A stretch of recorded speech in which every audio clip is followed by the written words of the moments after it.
Ken here, your Thrifty apprentice. Happy Sunday.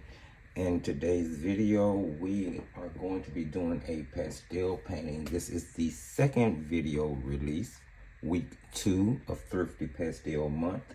And today's prompt is fall. So the pastel we're going to be using are watercolor crayons. I've been super excited to get to this video. Now, I have been playing around with the other brands of oil pastels that I showed you guys in the first video in the background. They are a different beast because they're a little bit harder. The Mungio oil pastels, they are a little bit harder than the premium soft oil pastels that we were playing around with in the last video by Master's Touch, which is white labeled by Mungio anyway, but just a different grade. And I'm finding myself liking the premium soft pastels a lot more. But today we're going to be looking at watercolor crayons. And like oil pastels, this set of pastels come in its own a variety of grades. Now, the difference between oil pastels and watercolor crayons, now oil pastels, of course, I told you guys in the last video, are made up of oil and wax, whereas watercolor crayons are just a wax-based pastel that has a binder in it that allows it to dissolve in water, like say a watercolor pencil or even watercolor paints. Now, watercolor pastels or watercolor crayons really put me more in the mind of a stick of gouache. They're more opaque than you would expect from a regular watercolor, but they give you all of the watercolor effects that you would get from watercolors or watercolor pencil, and they are super fun. So as you guys know, I did place an Amazon order and got some things in. And one of the things that I ordered was the Sargent Art watercolor crayons, 12 assorted colors with a watercolor brush. This is a non-toxic set, which is produced.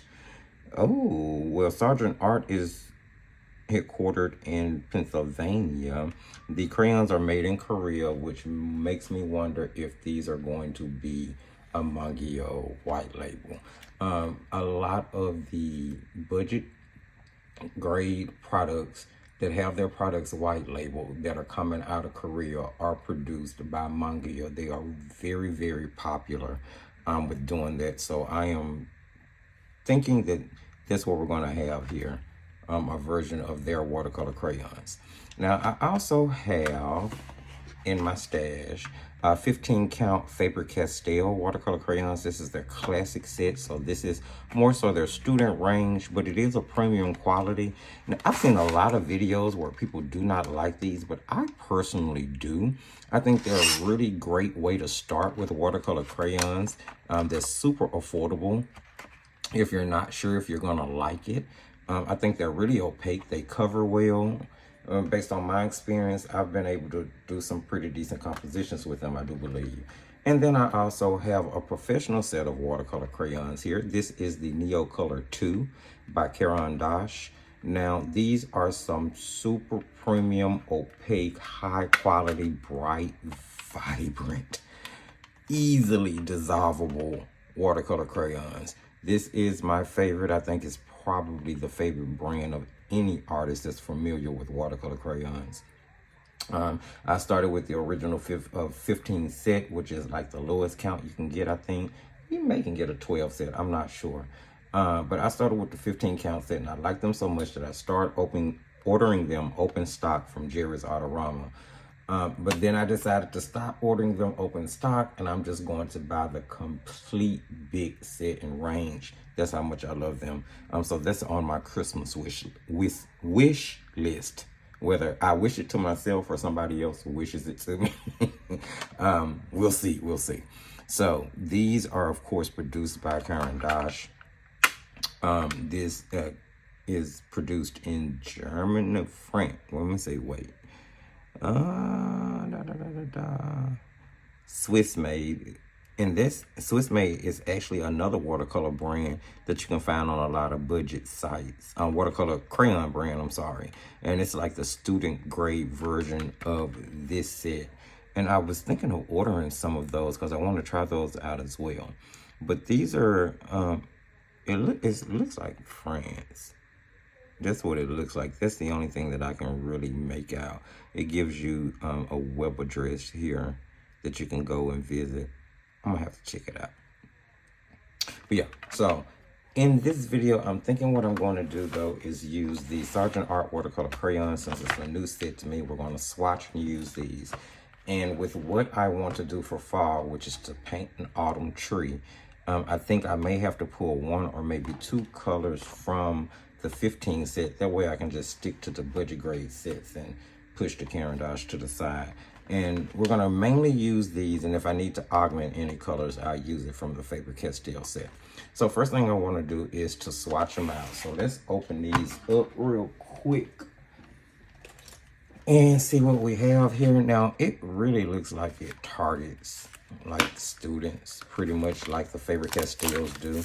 But just because it does not mean it is not a good quality product. Let's just slide them out here. Okay.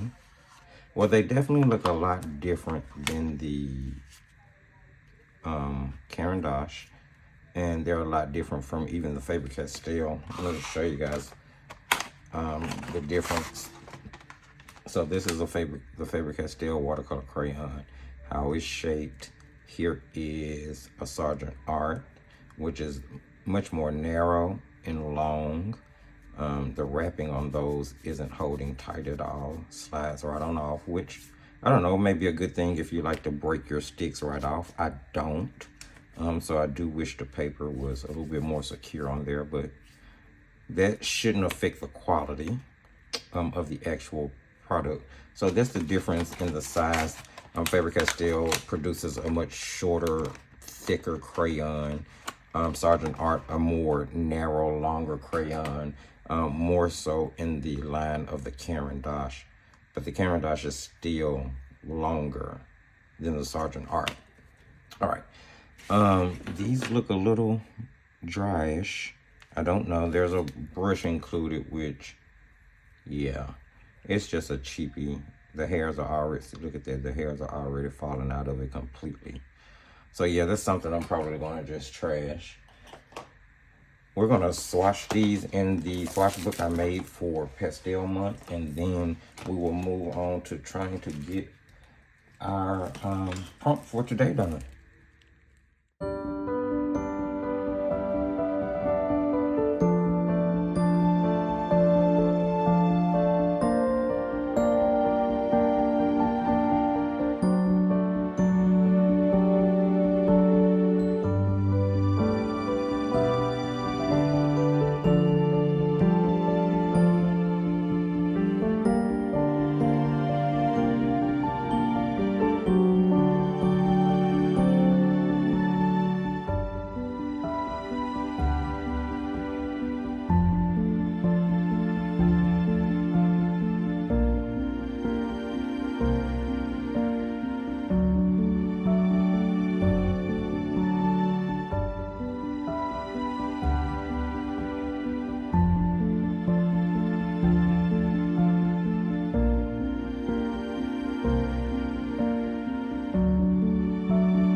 here we are with the crayon swatched out. I'm gonna be honest, I'm a little shocked. I wasn't expecting those crayons, excuse me, to be as dissolvable as they are, to cover as well as they do. I am thoroughly surprised at this. I wouldn't say that they are as nearly as like opaque or cover as much as like the Caran d'Ache. I'm not sure if they cover as much as the Faber-Castell. I will say I think they give Faber-Castell a run for their money in the vibrancy and brightness department. I do believe that they dissolve a little bit better in water than the Faber-Castell does, maybe. I don't know. I'm going to have to do a head-to-head test between those two to really, really check it out. Now, I did notice when swatching that there are no names on the actual crayon. The crayons are in order in the package, and then the names are printed. The color names are printed on the back of the box. So that's a black wrapping, so I'm not sure how you would write the name on there if you wanted to. Maybe if you had like a white gel pen, which is what I'll probably do, take a white gel pen and just write the color name on there since that's black. Just so, I don't know. I mean, you can look at them and basically tell what they are, but like here between the violet and the blue, you know, just to be sure I'm grabbing the right one, between the orange and this peachy color, just to make sure I'm grabbing the right one. So I'll do that. But yeah, so, you know, let's get into creating. I'm going to be doing the prompt fall. I decided I'm going to do like an autumn tree, maybe turn it into a thing. I don't know, but it's really a study for doing trees, especially with pastels. And I just figured it'd be really cool to use a watercolor pastel to do it. So let's jump into prompt 2. Fall. So as we start off here, I'm just showing you guys the quick study I did before I got started on painting this, and once again just showing you a quick glimpse of the product cover that we're using.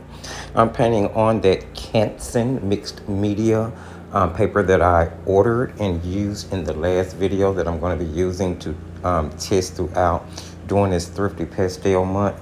Now that paper, it's like 110 pounds if I'm not mistaken. It's a part of their graduate line, which is a student grade line. So we'll talk about that more in the last video of Pastel Month. So I started off by grabbing the yellow crayon, kind of sketching in the outline of the tree shape, and then imagining that my light was coming from the right hand side. I started by shading in the yellow, moving from that into yellow ochre, which I had to borrow from the Faber-Castell set because there was not an ochre or a yellow ochre in the Sargent Art set. Then I followed that up with orange, and then for my shadow color, I decided to use red simply because it was an autumn tree. You would have red leaves, and I felt like it would add the depth into the tree that I would need without having to go too dark. So using a round number 2 golden Teclon brush, because I do always suggest a synthetic brush or a brush with stiffer bristles in order to push watercolor pigment around, especially when you're trying to dissolve it. I feel like it helps you to get them to blend much better when you're using a stiffer or more firm brush. Now I'm starting by tapping. And tapping, that's the motion that I'm using. I'm kind of tapping in circular motion, starting with the lightest color and then slowly progressing into the darker colors. Now, as I move across that color spectrum from light to lighter to lightest into dark, what I'm doing is actually tapping the darker color out into the lighter color. Again, using a scumbling technique and kind of trying to make the indication of leaves. So that's why you see me kind of taking my time and just kind of tapping all over, making sure not to get too much of the color concentrated in one area, because I really wanted the tree to look full and like it had a complete mixture of all these different color, beautiful, bright leaves, yellows and oranges and reds. So as you can see here, the tree is starting to take shape as far as, you know, the head of the tree is concerned. And this is sort of what I would consider like the messy state, or the, you know, it's a state where you've just gotten down your first layer, you're starting to dissolve it. You can see the shape of the tree coming into life, but it's not quite there yet. So while giving that time to dry, I moved on to doing the trunk of the tree. And of course, I just used the brown that was in the set because I wanted to have a little bit more variety in that color. I'm going to also grab the yellow that I used in the top of the tree in order to kind of create a yellow ochre color for the side of the tree that would be hitting or would be getting hit by the sunlight is what I'm trying to say. And then for the shadow side of the tree, I put down blue on top of the brown, and then I covered that again with brown because I wanted a really rich, dark brown saturated color to serve as the shadow for that tree. Using the same number 2 brush, I then went in and started tackling the job of just dissolving that pigment, trying to keep everything in a straight line, remembering and envisioning in my head how round I wanted the branches, where the major highlights was going to be hitting it. And I really, really, really appreciate, for this being such a budget set, the way the colors or the pigment or the product blended. It was very surprising, from the color payoff to the way that they blended. I was really not expecting this particular level of quality from a product that was honestly packaged like it targets kids. And that's not to say that kids products can't be great quality. It's just that, you tend to expect kids products to not perform as good as maybe something you consider an artist premium student grade or a professional grade. But I'm here to tell you, I honestly believe that these Sargent Art crayons, although they have their drawbacks, are a pretty decent set for the price. And of course, when we get to the final video, we're going to talk more about the quality and my recommendations of everything that you guys have seen me use throughout Thrifty Pastel Month. So jumping back into what I'm doing in the video, what I'm doing is a direct to paper technique from the crayon to brush to paper. So basically I'm just wetting the brush a little bit, and then I'm picking pigment directly up from the crayon and using it to tap in a more opaque color into my tree. As you can see, it added much more texture. I feel like it gave it more of a feel, although it's going to turn out to be an illustration without any doubt. It's not going to be more lifelike, but I think it's going to turn out really well. I really liked the way it progressed as it went along. And this is a new painting technique and style for me. I originally saw this style of painting from Emma LaFave. And she's a wonderful artist, and she has a channel here on YouTube if you guys want to go check her out. But I originally saw this technique a couple of months back, and I thought to myself that it might be something I wanted to kind of try, especially as far as my illustration goes, when I'm talking about illustrating the book that I'm working on. So I wanted to give this a try, and I really love the effect. Now, I had a little bit too much texture in the tree, I thought, so I kind of wet the brush and went back in and dissolved some of those textures down. Just kind of blended them in. And that's a great thing. That's what I love about watercolor crayons. They perform just like a watercolor paint or a watercolor pencil in the aspect that you can go back in and kind of re-wet the pigment and blend it a little more. But you want to be careful when it comes to a watercolor pastel, simply because you don't want to use too much water. Too much water will actually lift the pigment versus blending it. So that's something I always suggest that you guys keep in mind. After I got through kind of with the tree, getting it to a point where I felt like, okay, I think I like this. Let me throw some grass up under it. So I went back in with the green out of the set, and then I brought that same yellow that I used in the tree and in the trunk down into the grass. This is helping to create color harmony and to keep the picture in flow, in unity. So that's always something to keep in mind as you're creating a composition as well. Here I'm using that technique again where I'm painting directly from the crayon, and you can actually see a palette off to the right side. That's actually my watercolor pastel palette. I use it to scribble the pigment in whenever I want to like create washes or use watercolor effects, kind of use it like a gouache. Excuse me. It works really, really well. That's another thing that I suggest you guys keep in mind if you become interested in using watercolor pastels. I think it's a great tool to use. And here I'm just, enriching the saturation of the colors, kind of getting them to where I want it. Put a much darker saturated green on the right up under the tree to sort of emulate a shadow, because I didn't want to like do gray or brown or anything like that. So I just went with a much darker shade of green. And then I'm going to go in with the blue. What you see me scribbling in the palette there, this is exactly the technique I was talking about. I mixed it with a little bit of the brown in order to create sort of a Payne's grayish color. And now I'm going in and I'm just painting a few birds flying off in the distance, just to give the composition a little bit more whimsy. I thought that white sky worked really well with this. And now I'm going to take each color that I used in the crown of the tree, and I'm going to put a few fallen leaves down around the base.